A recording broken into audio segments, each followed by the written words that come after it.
Good morning, students. Today we are going to start a new chapter, chapter number 11, reproduction in plants. Students, what do you mean by the process reproduction? Okay, reproduction means the process of producing young ones by the living things. It means कि जब कोई living things अपने ही जैसे नए organism को birth देती है या अपने ही जैसे नए ऑर्गेनिज्म को प्रोड्यूस करती है, तो that process is known as reproduction. That process is known as reproduction. As the name also suggest, re means again.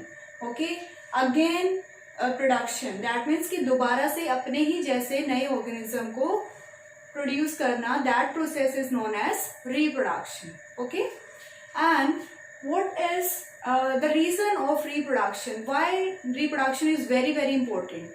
Reproduction is very important for the continuity of life on earth. If there is no reproduction, then there will be no life on the earth. We are also the result of reproduction process only. जैसे कि human beings जो होते हैं वो अपने ही जैसे babies produce करते हैं, they produce their own babies. Plants also produce the similar plants to themselves. Okay, cat give birth to their kittens. यानी कि अपने ही जो ऑर्गेनिज्म अपने ही जैसे नए ऑर्गेनिज्म को जब बर्थ देता है या प्रोड्यूस करता है, तो that process is known as reproduction. And it is important for the survival of life और for the continuity of life on earth. If there is no reproduction, then there will be no life on the earth further. Okay, so there are two modes of reproduction. Now next topic is what are the modes of reproduction. तो reproduction दो तरह से होता है. One is asexual and second is sexual reproduction. तो बच्चे इसके अंदर जो asexual reproduction है, यहाँ पे A means one. A means one. It means that only single parent is involved in this type of reproduction. Okay, and in case of sexual reproduction, both two parents are involved. Means one male and one female is involved in the process of sexual reproduction. Okay. In case of asexual reproduction, there is no fusion of gametes takes place. Gametes means the reproductive cells. Okay. There is no fusion of reproductive cells in case of asexual reproduction, and fusion of gametes takes place in case of sexual reproduction. In this chapter, we are going to study about the reproduction in plants only. वैसे तो सारे के सारे जितने भी living organisms होते हैं वो रिप्रोडक्शन करते हैं, but in this chapter we are concerning about the reproduction in plants only. So I am taking the brief here about the chapter. इस चैप्टर में जो हम डिफरेंट रिप्रोडक्शन प्रोसेस पढ़ेंगे, मोड्स पढ़ेंगे, उनको मैं ब्रीफली यहाँ पर आपको बता रही हूँ, so that you may not gate confused. Okay, जो एसेक्सुअल रिप्रोडक्शन है उसके अंदर हम लोग पढ़ेंगे about budding, fragmentation, spore formation. All these processes are the part of asexual reproduction only. Means in all these cases only one parent is involved, okay, for the process of reproduction. And it also comprises of vegetative propagation. Vegetative propagation is also a type of asexual reproduction only, and vegetative propagation means the reproduction process in which the reproduction takes place with the help of stem, roots and leaves. Means the reproductive parts जैसे कि stem, roots और leaves, इनसे अगर reproduction होती है तो that type of reproduction is known as vegetative propagation. Means in अगर vegetative part से अगर रिप्रोडक्शन होती है तो that process is known as vegetative propagation. And it is of further two types. One is natural and second is artificial. We will study about all these process in detail also in our next videos. Okay, but today we will cover budding, fragmentation and spore formation. Okay. Okay students, now we will discuss the different asexual reproduction process. Okay, first one is the fragmentation process.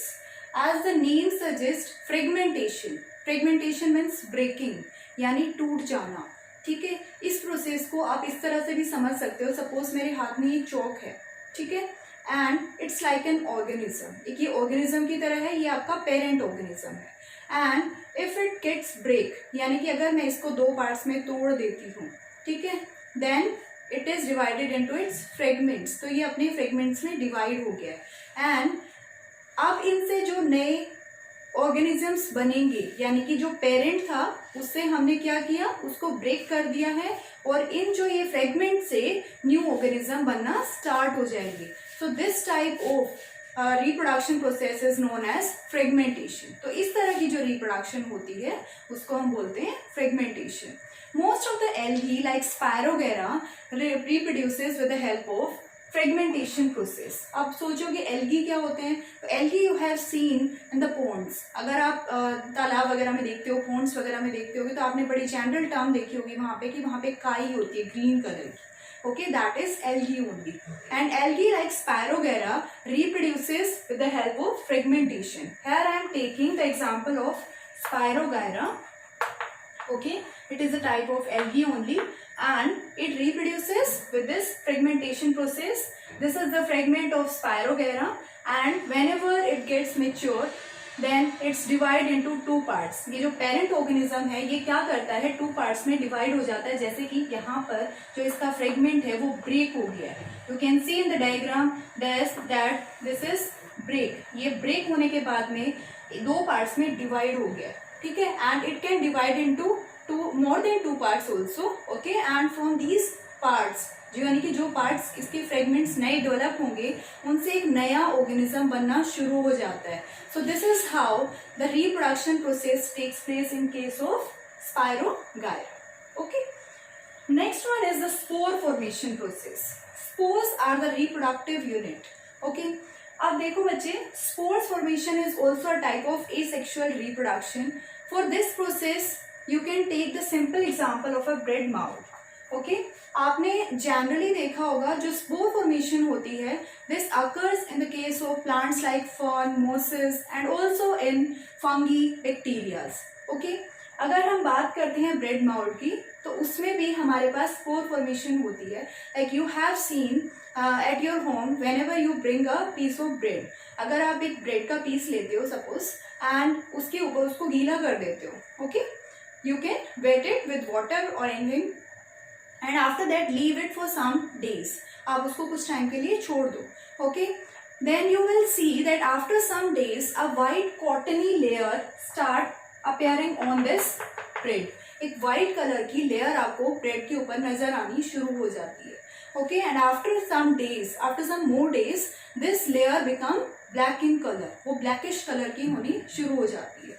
Okay, and this blackish layer is known as bread mold. इसको क्या बोलते हैं हम, bread mould. And the scientific name for this bread mould is rhizopus. The scientific name for this bread mould is rhizopus. Okay, and if you see this bread mould in the microscope, अगर हम microscope में इसको देखते हैं then we can see the thread like formations. Okay, आपको कुछ thread like projections नजर आएंगे, but these are not the reproductive part. These are known as hyphae. These are known as hyphae and इनके ऊपर कुछ आपको node like structures भी नजर आएंगे. Whenever you see it in the microscope, you can see some node like structures also on these hyphae. These are sporangium. ये होते हैं आपके sporangium and inside these sporangium we have spores. Spores are the reproductive unit. Means spores reproduction में help करते हैं. Okay, you can see it with this diagram also. Like I am taking the example कि bread mould के अंदर जो sporangium है, okay, this is shown here. Like these are the thread-like structures which are known as hyphae. Okay, and sporin inside this sporangium, ये sporangium जो होती है ये outer cover है इन spores का जो इसको protect करने का काम करता है. Okay, it is protecting the spores. Okay, and whenever it get fully mature, okay, then this burst. तो ये burst हो जाता है and जो इसके अंदर spores होते हैं they come out in the air and whenever they get the germination condition, यानी कि जब उनको proper germination conditions मिल जाएंगे, जैसे कि wet condition मिल गई, जैसे bread के ऊपर हमने गीला किया था उसको, so whenever it get favorable condition then the spores start germinating and develop into new organism. Okay, तो वहां से नया ऑर्गेनिज्म बनना शुरू हो जाता है. So this is about spore formation in bread mould. Okay, तो इस तरह से जो स्पोर फॉर्मेशन होती है वो ब्रेड मोल्ड में होती है and new organism start producing from it. Okay, this is a type of asexual reproduction. Now next come to the budding process. अब ये जो budding process होता है, it can be seen in plants like hydra and it can be seen in yeast also. Here I am taking the example of a yeast cell. Okay, yeast is a unicellular organism. Uni means one, यानी कि single celled organism होता है. तो yeast के अंदर जो yeast cell होता है, it has one nucleus inside it and what happen to it cell कि जो इसका सेल होता है वहां से एक बर्ड लाइक ग्रोथ अपीयर होनी शुरू हो जाती है. अब bird like growth start appearing from the an outer growth start appearing from the parent body, यानी कि जो इसका पेरेंट सेल है वहां से एक आउटग्रोथ बननी शुरू हो जाती है and this outgrowth is known as bud. इस आउटग्रोथ को हम क्या बोलते हैं? बर्ड बोलते हैं. And the nucleus also started larging and it divides into two parts. ये जो न्यूक्लियस है यहाँ पर ये टू पार्ट्स में डिवाइड हो गया है. जो बर्ड होगी उसका साइज बढ़ता रहेगा. It start increasing it size. Okay, and whenever it develops into a new organism, जब इसका साइज काफी बड़ा हो जाएगा, then the new organism will detach itself from the parent organism. तो उस केस में क्या होगा कि जो नया ऑर्गेनिज्म है वो अपने आप को पेरेंट ऑर्गेनिज्म से सेपरेट कर लेता है, like I have shown in this diagram. ठीक है, तो यहाँ पर जो पेरेंट ऑर्गेनिज्म है उससे आपका जो न्यू ऑर्गेनिज्म है वो सेपरेट हो जाता है. That means the new organism is formed from its parent organism. ठीक है, यानी कि इन सभी प्रोसेसेस के अंदर only because all these are the parts of asexual reproduction, so means only one parent is involved in all these processes. एक ही parent से new organism बना है. ठीक है, whatever it is budding, fragmentation और स्पोर फॉर्मेशन, इन सब के अंदर एक ही पेरेंट इन्वॉल्व होता है. और जो ये बर्डिंग वाला प्रोसेस है ना, इसमें ये इतनी जल्दी बर्डिंग की प्रोसेस होती है, मीन्स आउटग्रोथ इतनी ज़्यादा फास्ट होती है यीस्ट में कि इनके ना न्यू सेल्स बहुत जल्दी बनना शुरू हो जाते हैं and it form a chain of new sales. Okay, तो यहाँ पे बहुत सारे न्यू सेल्स बन जाते हैं. So in this topic today we have studied about the asexual reproduction processes, fragmentation, spore formation and budding. I hope that you have understood all these topics, and for the next topic watch my next video. Thank you.